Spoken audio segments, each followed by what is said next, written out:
वैसे आर्या तुम सभी एक साथ यहाँ?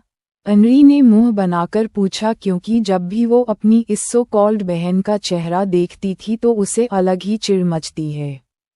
आर्या मुस्कुराए और अपनी स्वीट वॉइस में बोली, हाँ हम यहाँ शॉपिंग पर आए हैं जैसे सभी आते हैं। वैसे तुम्हें शायद पता नहीं होगा लेकिन अब जब तुम मुझे मिल ही गई हो तो मैं तुम्हें अपनी सगाई पर भी इनवाइट कर लेती हूँ। सो अनरी दी, कल मेरी सगाई है तो आप सभी को आना है। आर्या की बात सुनकर अनरी शॉक हो गई। उसके पास अब कुछ भी पूछने की हिम्मत नहीं बची थी, जैसे वो पहले से ही जानती हो कि आगे के वर्ड्स वो सुन नहीं पाएगी। लेकिन आर्या उसे सुनाना चाहती थी क्योंकि उसकी इस नाम की बहन ने भी कोई कमी नहीं छोड़ी थी उसे बेइज्जत करने के लिए। आर्या उसके एक्सप्रेशन देखकर स्माइल करती है और अपनी एक्साइटिंग टोन में बोलती है, आप जानना नहीं चाहती कि आपके प्यारे होने वाले जीजाजी कौन है? उसकी बात करने के लहजे में एक सरकास्म था जो अनरी साफ समझ रही थी। वही आकृति को भी मजा आ रहा था अनरी को इस तरह सदमे में देखकर।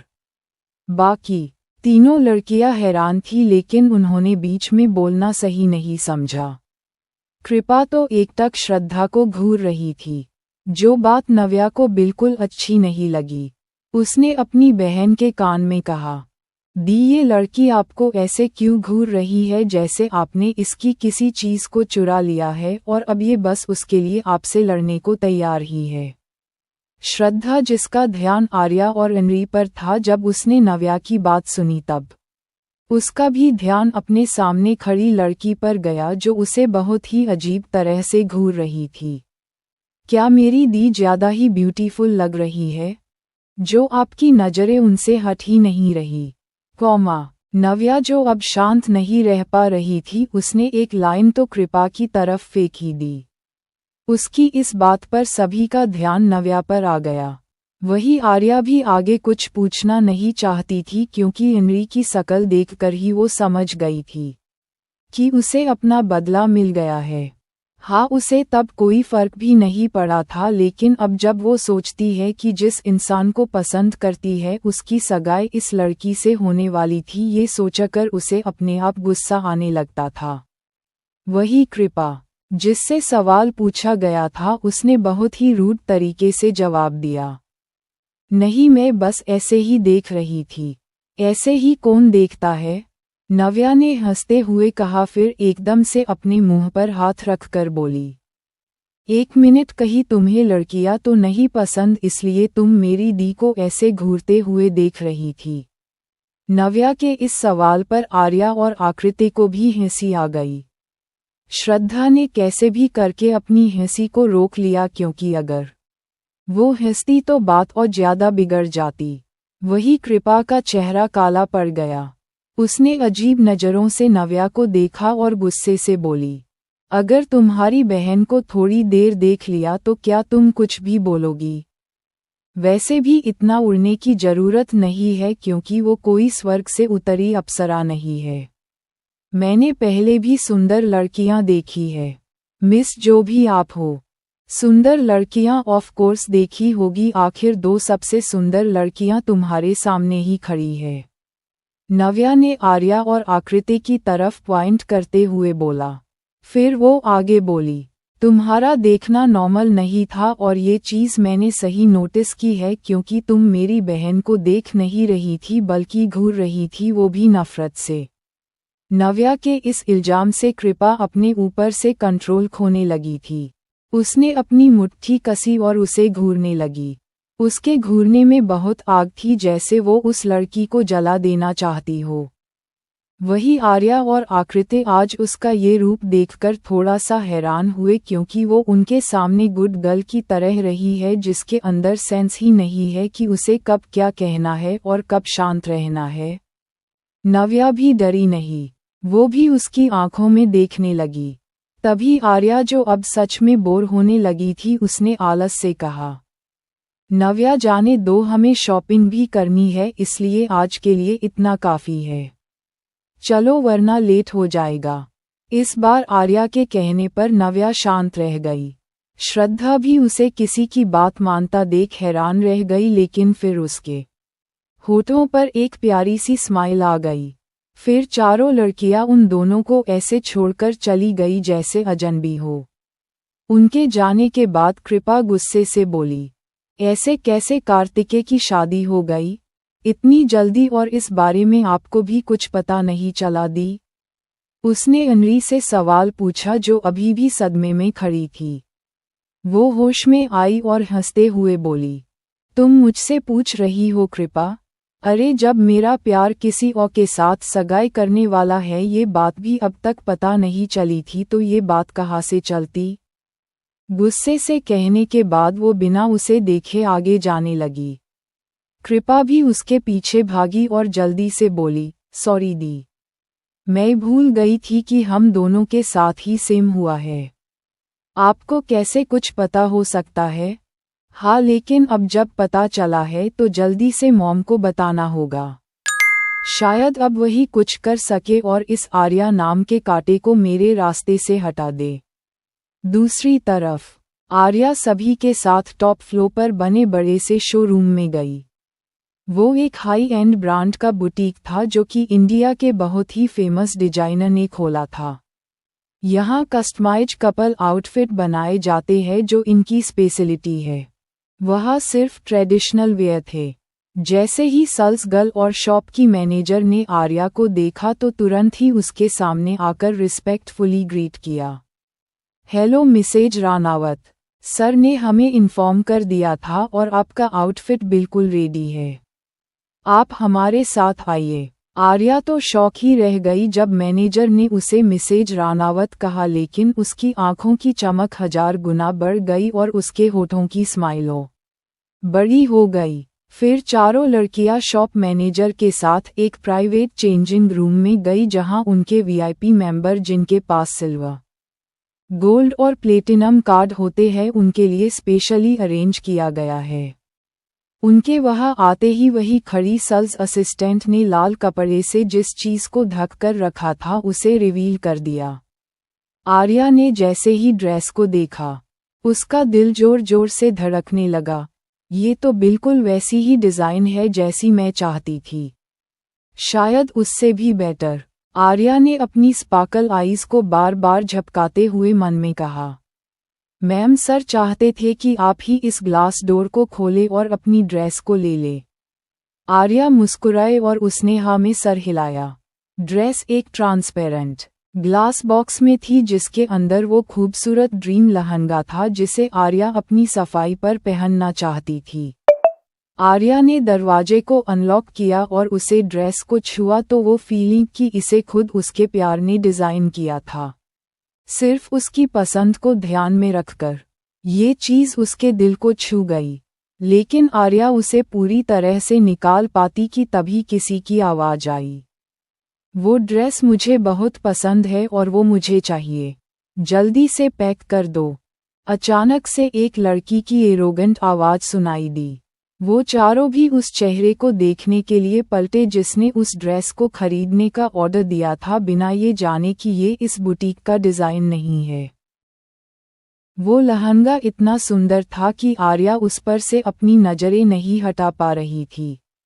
वो सोच रही थी कि उसे तो उसकी एंगेजमेंट के लिए चांद का टुकड़ा ही मिल गया, जिसमें काफ़ी सारे छोटे छोटे डायमंड लगे हुए थे स्टार शेप में, जो बहुत ही सुंदर लग रहे थे। अभी आर्या ने उस लहंगे को छुआ ही होता है कि पीछे से एक तीखी एरोगेंट आवाज़ आती है और वो उस ड्रेस को डायरेक्टली पैक करने का ऑर्डर दे देती है। आकृति, श्रद्धा और नव्या तीनों जो उस ड्रेस को निहार रही थी, उस लड़की की आवाज़ सुनकर उन्हें होश आया और उसकी बात सुनकर तीनों पीछे पलटकर देखने लगी कि कौन है जो इतनी एरोगेंट है। वही उस लड़की की नज़र किसी पर नहीं थी, वो बस चमकती नज़रों से उस लहंगे को देख रही थी जो इतना सुंदर था कि कोई भी लड़की उसे पहनने के लिए कुछ भी करने को तैयार हो जाती। लेकिन जब उसने शॉप असिस्टेंट को एक जगह ही खड़े देखा तो उसकी आंखें सिकुड़ गई और वो दांत पीसकर घमंड से बोली, तुमने सुना नहीं मैंने क्या कहा? उसकी आवाज इतनी तेज हो गई कि उस प्राइवेट चेंजिंग रूम में जितने भी वीवीआईपी लोग थे सबका अटेंशन इसी तरह आ गया। तभी शॉप मैनेजर जल्दी से होश में आई और घबराते हुए बोली, देखिए मैम, ये ड्रेस पहले ही इन मैडम ने ले ली है, इसलिए वो अब आपको नहीं मिल सकती। ना सुनकर वो लड़की भड़क गई और गुस्से से बोली, मुझे कुछ नहीं सुनना है, वो ड्रेस मुझे ही चाहिए, फिर इसके बदले चाहे मुझे 2 गुना ज्यादा पैसे ही क्यों ना देने पड़े। अब तक वहाँ जितनी भी अमीर लड़कियां थी सभी की नज़र उस लहंगे पर गई और वो सभी मंत्रमुग्ध हो गई। वैसे भी लड़कियों का पहला प्यार सजना संवरना है, जिसमें सुंदर ड्रेस होना सबसे जरूरी बात है। वो लहंगे एक था और वो उन सभी लड़कियां से घिर चुका था जैसे एक सुपरस्टार अपने फैंस से घिरा होता है। सभी लड़कियां उसे पास से देखने के लिए करीब आ चुकी थी। वो तो अच्छा था कि वह ज्यादा लोग नहीं थे, वरना जगह ही नहीं बचती। वही वो लड़की भी आगे बढ़ गई उस ड्रेस को खुद ही छीनने के लिए, क्योंकि इस बार शॉप की मैनेजर ने उसे इग्नोर कर दिया था। वो लड़की आर्या को क्रॉस करके जैसे ही उस ड्रेस को छूने को हुई तभी जोरदार धड़ाम की आवाज और वो सभी के सामने गिर गई। मुंह के बल गिरने से उस लड़की को सर में चोट लगी और जैसे ही उसने अपना सर उठाया तो उसकी नज़र सबसे पहले हील्स पर गई। अब जाकर उसे एहसास हुआ कि वो इस वक्त किसी के पैरों में गिरी हुई है। वो हड़बड़ाते हुए जैसे ही झटके से उठी उसकी चीख निकल गई। वो फिर से बैठ गई और उसने अपना पैर पकड़ लिया। तभी आकृति उस लड़की के सामने आई और बोली, तुम इस ड्रेस के लिए इतना गिर गई कि आज सच में तुम गिरी ही गई। अपनी बात कहने के बाद वो मुस्कुरा उठी। उस लड़की ने जो अपने पैर को पकड़े बैठी थी कि अचानक से किसी की तंज भरी आवाज को सुनकर उसने ऊपर देखा और जैसे ही उसकी नज़र सामने खड़ी लड़की पर गई उसके मुंह से एकदम से निकला, आकृति रानावत।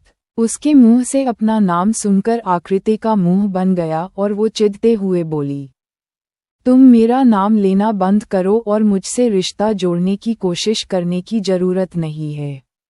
वही आर्या ने जब दोनों की बात सुनी तो समझ गई कि वो एक दूसरे को अच्छी तरह से जानती है, लेकिन उसे अपनी भाभी के चेहरे पर कोई भी हैरानी भरी एक्सप्रेशन नहीं दिखाई दिए। आकृति ने उस लड़की को पूरी तरह से इग्नोर कर दिया और आर्या से बोली, तुम जाओ और जल्दी से फिटिंग चेक कर लो, फिर हमें बाकी की शॉपिंग भी करनी है। ओके भाभी, आर्या ने सर हिलाकर कहा और लहंगे को लेकर चेंजिंग रूम की तरफ जाने लगी। तभी वही लड़की पीछे से चिल्लाई, उस लहंगे को मैं ही पहनूंगी, इसलिए वापस आओ और वापस करो। उसे पागलों की तरह चिल्लाता देखकर सभी हाई क्लास लड़कियां जो बहुत बड़ी बड़ी फैमिली से आती है, उन्हें ये सब बहुत ही लो स्टैंडर्ड लगा था। वही आर्या ने उसे पूरी तरह से इग्नोर कर दिया और चेंजिंग रूम में चली गई। जैसे ही वो अंदर आई तो उसका चिल्लाना थोड़ा कम हो गया। वो लड़की अब शॉप मैनेजर के पास गई और गुस्से से बोली, देखा तुमने, वो लड़की तुम्हारी एक गलती की वजह से मेरे कपड़े लेकर चली गई। जेसिका, अपना ये 2 कोड़ी का ड्रामा बंद करो। क्या तुम जब भी शॉपिंग पर आती हो तो दूसरे के द्वारा चुने गए कपड़े ही पसंद करती हो? आकृति के सवाल को सुनकर जेसिका की मुट्ठियां कस गई और वो दांत पीसते हुए बोली, तुम क्या कहने कोशिश कर रही हो? देखो, सबसे पहले मेरी नज़र पड़ी थी उस लहंगे पर और मैं उसे खरीदने का मन भी बना चुकी थी, लेकिन अचानक से वो दूसरी लड़की वहां आ गई और उसने मेरे पसंद की ड्रेस को चुरा लिया। उसकी बात सुनकर जो आसपास के लोग अजीब नज़रों से देख रहे थे अब वो आकृति को देखने लगे। तभी शॉप की मैनेजर जल्दी से बोली, मिस बत्रा, आपको गलत फहमी हुई है, वो ड्रेस आपकी हो ही नहीं सकती है, फिर चाहे आपने उसे पहले देखा हो, छुआ हो या फिर कुछ और, लेकिन ये आपको कभी नहीं मिल सकती थी। उस शॉप मैनेजर की बात सुनकर जेसिका की आंखें छोटी हो गई और वो गुस्से से बोली, तुम मुझे चैलेंज कर रही हो कि मैं एक लहंगे को खरीदना अफोर्ड नहीं कर सकती? उसे अपनी बातों को उल्टा समझता देख शॉप मैनेजर अपना सर दीवार से मार देना चाहती थी। उसने 2 बार अपना सर झटका और बोली, अफोर्ड करने की बात ही नहीं मिस बत्रा। बस सिंपल सी बात है कि जो लहंगे आपने देखा वो एक कस्टम पीस है और उसकी डिज़ाइन हमारी नहीं है, बल्कि जो मैडम खड़ी थी उनके होने वाले हस्बैंड ने उनके लिए डिज़ाइन किया है, इसलिए चाहकर भी ये आपको नहीं मिल सकता था, क्योंकि ये हमारा ऑर्डर है ना कि हम बनाकर बेच रहे हैं। अब शौक होने की बारी जेसिका की थी। उसने मन में सोचा, मतलब मैं इस ड्रेस पर लट्टू हो गई, वो एक ऑर्डर था। तभी उसे होने वाला पति याद आया और उसकी आंखें बड़ी बड़ी हो गई। उसने सोचा, वो लड़की कौन थी? आकृति के साथ, वही चेंजिंग रूम के अंदर। आर्या ने जैसे ही उस लहंगे को पहना तो उसे ऐसी फीलिंग आई जैसे वो एक एंजल हो और खुद को आईने में निहारते हुए उसे आनिक्य की याद आ जाती है, जिससे उसका चेहरा शर्म से लाल हो जाता है। फिर उसने अपना सर झटका और फिटिंग सही होने के बाद आर्या ने उसे उतारा और अपने पहले के कपड़े पहनने लगी कि तभी चेंजिंग का रूम का दरवाजा खुला और कोई अंदर आ गया। वो जगह अच्छी खासी बड़ी थी। जैसे ही अंदर आए शख्स की नज़र आर्या की नज़र से मिली तो दोनों को ऐसा लगा जैसे समय वही थम गया है। अभी आर्या ने अपनी ड्रेस को पहन तो लिया था, लेकिन जो साइड में चेन थी आर्या उसे ही लगाने के लिए तिरछा देख रही थी, तभी उसकी नज़र जाने पहचाने चेहरे पर गई थी। आप यहाँ? उसके मुंह से सबसे पहले यही शब्द निकला, क्योंकि वो अपनी स्थिति को एकदम से भूल गई थी। जबकि साइड की चेन खुले होने की वजह से उसकी गोरी स्किन साफ दिखाई दे रही थी। वो चलते हुए आर्या के पास आया और उसने अपनी दोनों हाथों को उसकी कमर से लपेट लिया और अपना चेहरा आर्या के कंधे पर रखकर अपनी आंखें बंद करके उसकी खुशबू को महसूस करने लगा। आनिक्य प्लीज़, ये चेंजिंग रूम है और अब मुझे बहुत देर हो चुकी है यहाँ आए। अब अगर मैं बाहर नहीं गई तो भाभी मुझे देखते हुए यहाँ आ जाएगी। आ जाने दो, वैसे भी मैं उसका बड़ा भाई हूँ और वो हम दोनों को रोमांस करता देख बहुत खुश हो जाएगी। उसकी बेशर्मी भरी बातों को सुनकर आर्या ने चिढ़ते हुए कहा, आप दिन ब दिन बेशर्म होते जा रहे हो। वो मेरी भाभी है और उनके सामने मुझे शर्म आती है। आइंदा से ऐसी कोशिश भी नहीं करना, नहीं तो मैं आपको खुद को किस भी नहीं करने दूंगी। इतनी बड़ी सज़ा को सुनकर आनिक्य की आंखें डार्क हो गई और उसने एकदम से अपना मुंह आर्या की गर्दन में छुपाया और अपने होठों से उसकी गर्दन पर हरकत करने लगा। आर्या की आंखें बंद हो गई और उसने अपनी गर्दन को साइड झुका लिया। अब उसके सामने अच्छे से उसकी गोरी लंबी गर्दन विजिबल हो गई, जिस पर वो लगातार होठों को चलाने लगा। आनिक्य आर्या की गर्दन को चूमते हुए ही उसके ड्रेस की चेन को बंद कर देता है और अब उसकी गर्दन पर बाइट करके उन्हें लिक भी करता है। इस बीच दोनों की गहरी सांसें और शोर कर रहा दिल आपस में मेल खाते हुए उस माहौल को रोमांटिक बना देते हैं। तभी बाहर से एक जोरदार चीख की आवाज आई है, जिसे सुनकर आनिक्य और आर्या दोनों एक दूसरे की आंखों में देखते हैं, फिर एकदम से बाहर निकल जाते हैं। लेकिन जो उनकी आंखों ने देखा उस पर उन्हें यकीन ही नहीं हुआ।